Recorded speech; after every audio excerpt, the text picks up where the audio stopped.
What's up, everyone? I'm Rudy, the host of Drinks and Movie Podcast, and today I just wanted to share a few bottles of whiskey that I think are really good summertime pours. Because, if you're like me, I think I prefer my whiskey when it's cooler weather, particularly the fall and the winter. But sometimes, when I'm traveling in the summer for work, I want to have some drinks with friends. Yeah, so I'm just going to go over a handful of whiskeys that I think are good sippers for the summertime when it's hot out. So I'm actually going to start with something that is not a bourbon or a rye.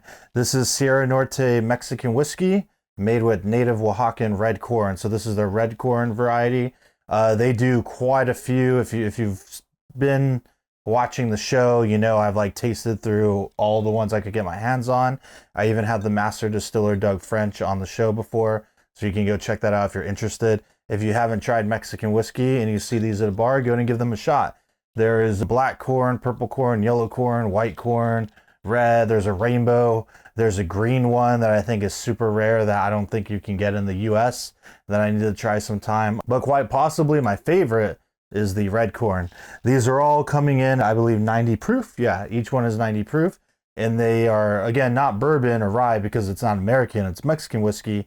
And it's very corn based. So I believe it's 85% corn and 15% malted barley, if I'm not mistaken, something along those lines.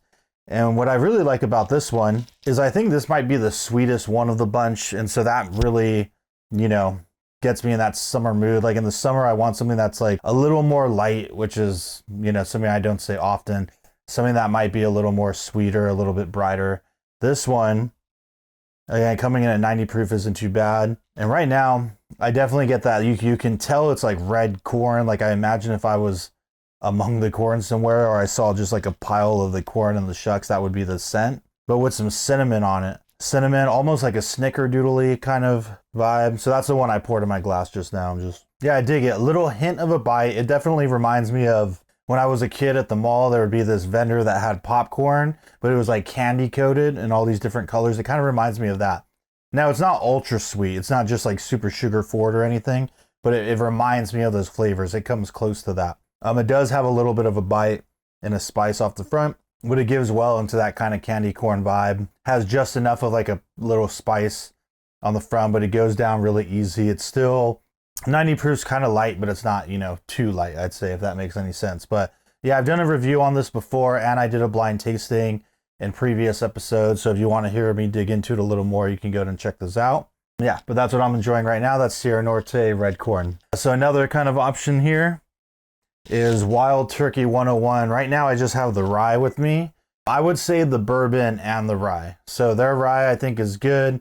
It's nice, easy. It's kind of on the brighter side of things. Wild Turkey 101 bourbon for me is like a massive hitter.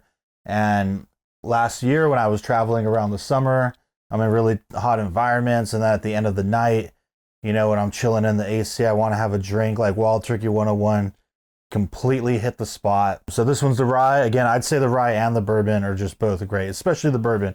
If it's summertime, you want something a little sweeter, that you can just enjoy on its own, then that's a good way to go. An alternative for that, if you're into the Wild Turkey, but you want something even a little bit lighter, then you can always do the Russell's Reserve. That's the 10-year-old. So this one's coming in, I think, 90 proof. Yeah, 90 proof, 10 years old. So it's older than your Wild Turkey 101, and it's down, 11 proof points. So if you want like a little less, proofiness, maybe a little more refinement in the flavor, something lighter, then this would be a good alternative for, I don't know, maybe like $10 more these bottles are, $15 more, I'm not sure. I'm not the biggest fan of the Russell's 10. I did also have one of these with me last summer. I did the Wild Turkey 101, loved it, and I was like, maybe I'll do the Russell's, get a little more age in there, have it be a little lighter.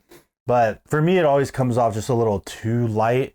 And personally, even though it's a little younger, but not by much, I think Wild Turkey 101 is 6 to 8 years, I want to say. I just think the flavors are way more rich and everything for my palate. So this is just an alternative. If you like the Wild Turkey direction, something a little lighter, then you can do your Russell's 10-year. Okay, another really good one. This is my backup bottle because I just finished the other one. Is Nelson Greenbrier Tennessee Sour Mash. This is their Tennessee whiskey, their flagship, coming in at 91 proof. And this is a wheated bourbon, so wheated mash bill. I mean, I'll take this over Maker's Mark any day, Weller Special Reserve any day. It's no contest. I think this one's really great. It's especially good for any like kind of beginner bourbon people. I think those that are just getting into it and want something wheated with that softer, maybe sweeter quality. I think this is a good one. I don't typically like to drink any of my whiskey on ice, but you throw this one in with ice and some cinnamon bitters. Don't even add any simple syrup or do like the old-fashioned thing. Just ice, cinnamon bitters, stir it up a little bit. That's an absolute banger. It's so good. It's so good. Just on its own, neat, straight up, probably on ice. You know, it's all good. So that's a really good one. Beautiful label too. I'll always be hyped on that label. So another great one, and this is kind of two recs, I'm going to say, is Jack Daniel's Bonded. So the Bonded, this is 100 proof, or 100 proof. I would say this, and or again, if you want something a little lighter, the Jack Daniel's single barrels that I think come in at, I want to say those ones are 90. So similar to the Russell Reserve. Those ones are a little lighter if you don't want it to be as proofy. But I think this one, even though it's at 100 proof, it just hits a really good mark for Jack Daniel's. For me, it's very much a dessert pour. It's nice and sweet, really easy going.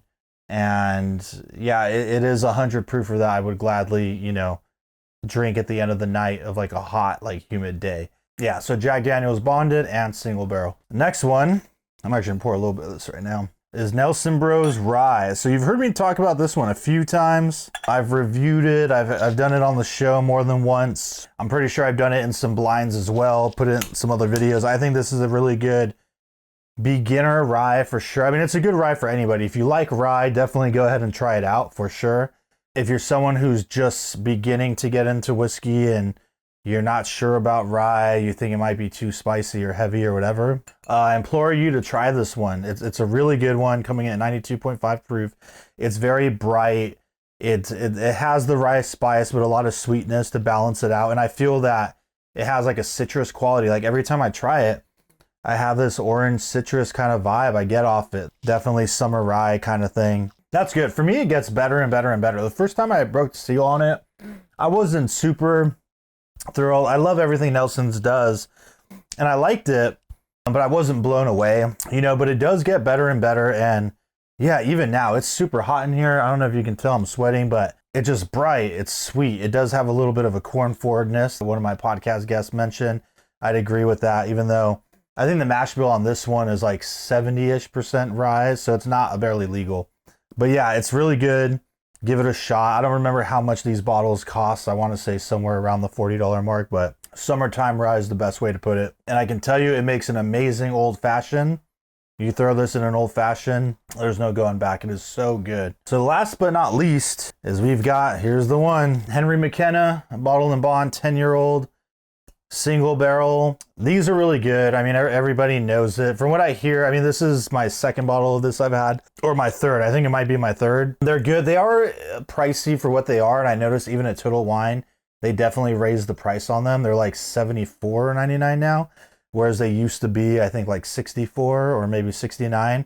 And even before that, quite a few years ago, around like 2017 or so, they were like $35 maybe. This one I actually found when I was on the road. I forgot which state, Iowa or something, at a grocery store for about $40, which was great. So I got it. And yeah, last year when I was traveling over the summer, we opened up one of these and it was a really great bottle. You know, I get a lot of like cherry and just sweet oak on it, you know. It's just really good for me, like a quintessential cherry forward bourbon, but you really get a sense of the age with that. The sweet oak characteristics come out that, you know, I would get out of like a 12 or 15-year-old product. So it's a really great one. It's a really good one. And I think a lot of people know that, but if you see one and the price is right, that's one that I would also drink in the summertime that I think is a good summer sipper. And, you know, I share it with different people and it's always a hit along with, you know, most of these other ones. So as far as this summer goes, this is kind of where I think I'm going to live, you know, when I'm on my travels and whatnot, sharing with some friends that are just getting into this for the first time. So I hope you like these recommendations. And if you have any other recommendations for me, go ahead and leave a comment on the Instagram or the TikTok or wherever. Yeah, let me know. I'd be curious what other people are into drinking like in the more hotter weather as far as their whiskey goes. So yeah, hit me with it. I'd love to hear about it. Anyway, that's a wrap on this one. Cheers.